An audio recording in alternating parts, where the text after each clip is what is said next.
రాష్ట్రంలో YSR party assembly సమన్వయకర్తలను నియమించారని party కేంద్ర కార్యాలయం అభ్యర్థుల పేర్లతో ప్రకటన విడుదల చేశారని సోషల్ మీడియాలో హల్చల్ చేస్తున్న సమాచారం తప్పుడు సమాచారమని, ఇలాంటి తప్పుడు ప్రచారాలను తీవ్రంగా ఖండిస్తున్నామని ఉమ్మడి జిల్లా వ్యవసాయ సలహా మండలి అధ్యక్షులు వైసీపీ మండల పార్టీ అధ్యక్షులు చిక్కాల రామారావు పేర్కొన్నారు. ఈ మేరకు అనకాపల్లి జిల్లా పాయకరావుపేట వై జంక్షన్ వద్ద గల మండల వైఎస్ఆర్ పార్టీ కార్యాలయంలో చిక్కాల రామారావు మీడియా సమావేశం ఏర్పాటు చేశారు. ఈ సమావేశంలో వైసీపీ ముఖ్య నేతలు పాల్గొన్నారు. ఈ కార్యక్రమం జిల్లా ప్రచార పబ్లిక్ వింగ్ అధ్యక్షులు వైసీపీ పట్టణ అధ్యక్షులు దగ్గుపల్లి సాయిబాబా, జెడ్పీటీసీ లంక సూర్యనారాయణ, ఎంపీపీ ఇసరపు పార్వతీ తాతారావు, సర్పంచ్లు పన్నీరు పాపారావు, గిడ్డమూరి నీలవేణి శ్రీనివాసరావు, సర్పంచ్ చేపల నాగమణి తాతాజీ, ఎంపీటీసీలు కోతం నరేష్, యాగదాసు, శ్రీదేవి శేఖర్, చక్రవర్తి మరియు యజ్జల అన్నవరం, నీలపు చిరంజీవి రెడ్డి, ఆనంద్ రెడ్డి, రామల శ్రీను, పక్కుర్తి లోవకుమార్, బోడపాటి గోవింద్, వార్డు సభ్యులు మోహన్, పిరాది రాజు పాల్గొన్నారు. ఈ సందర్భంగా రామారావు మీడియాతో మాట్లాడారు.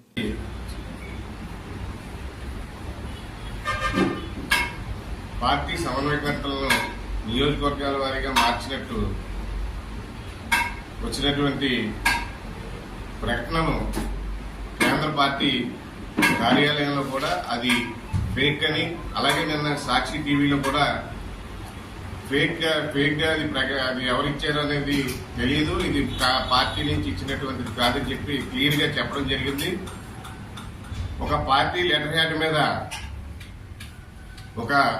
మా నాయకుడు జగన్మోహన్ రెడ్డి గారు నిర్ణయం తీసుకోకుండా తీసుకున్నట్టు ఇటువంటి తప్పుడు ప్రచారం చేసినటువంటి వాళ్ళ మీద కఠిన చర్య తీసుకోవాలని, అలాగే జగన్మోహన్ రెడ్డి గారు ఏ నిర్ణయం తీసుకున్నా జగన్మోహన్ రెడ్డి గారి యొక్క నిర్ణయానికి కట్టుబడి ఉంటామని, అలాగే గొల్లా బాబురావు గారు పార్టీ పెట్టిన దగ్గర నుంచి పార్టీకి విధేయుడిగా, జగన్మోహన్ రెడ్డి గారి యొక్క అనుచరుడిగా పార్టీని పెట్టిన దగ్గర నుంచి కూడా అంటుపెట్టుకున్నటువంటి వ్యక్తికి అన్యాయం జరగదు. ఎందుకంటే జగన్మోహన్ రెడ్డి గారికి ఒక పేటెంట్ ఉంది, ఏంటంటే నమ్ముకున్న వ్యక్తులకి ఎట్టి పరిస్థితుల్లో అన్యాయం చేయరని.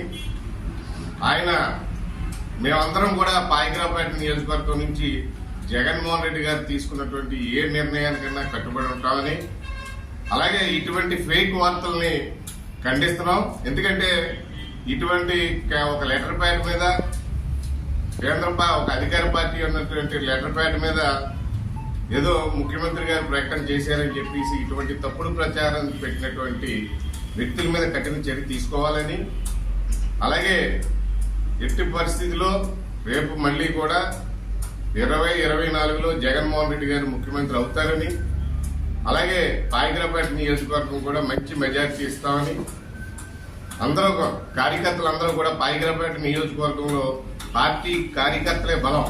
ఎందుకంటే 2000 పార్టీ ఏ రోజు నుంచి అయితే పెట్టారో ఆ రోజు నుండి కూడా అందరూ కూడా పార్టీకి కష్టపడ్డ నాయకత్వమే పాయకరావుపేటలో ఉంది. ఒక్కొక్క నాయకుడు కూడా 2-3 గ్రామాలని శాసించేటువంటి పరిస్థితులు ఉన్నటువంటి నాయకులు, కార్యకర్తలు ఉన్నటువంటి పార్టీ వైఎస్ఆర్ పార్టీ.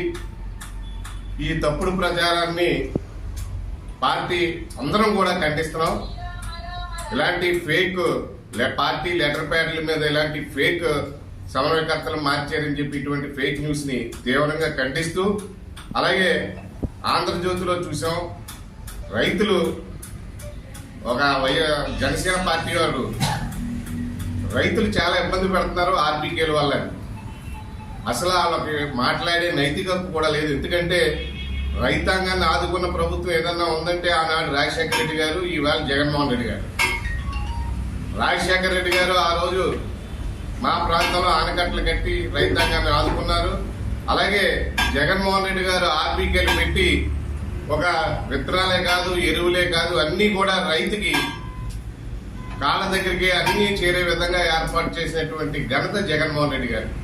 అందుకు ఇటువంటి తప్పుడు ప్రచారాలు కానీ జనసేన నాయకులు ఈవేళ ఆంధ్రజ్యోతిలో చూడడం జరిగింది. అటువంటి తప్పుడు ప్రచారం మానుకోవాలని, రైతు సంక్షేమ ప్రభుత్వం అని చెప్పి వైఎస్ఆర్ ప్రభుత్వం అంటేనే రైతు సంక్షేమ ప్రభుత్వం, రైతుకి ఎంత మేలు చేసినా తక్కువే అని చెప్పి అనేక సందర్భాల్లో మన ముఖ్యమంత్రి గారు చెప్పడం జరిగింది. ఇది రైతులందరూ కూడా జగన్మోహన్ రెడ్డి గారి ప్రభుత్వంలో ఈ 5 సంవత్సరాలు కూడా బ్రహ్మాండమైనటువంటి చెయ్యూత ఇవ్వడం జరిగింది. అంతేకాదు ఇంకా రైతుకి ఎంత చేసినా తక్కువే, రైతుకి ఏ విధంగా మనం సహాయపడతాం అని చెప్పి రైతుల నుండి సలహాలు తీసుకుని కూడా రైతుల్ని మెరుగుపరిచే విధంగా కార్యక్రమాలన్నీ కూడా రూపొందించే ప్రభుత్వం జగన్మోహన్ రెడ్డి గారు ప్రభుత్వం. ఇది రైతు సంక్షేమ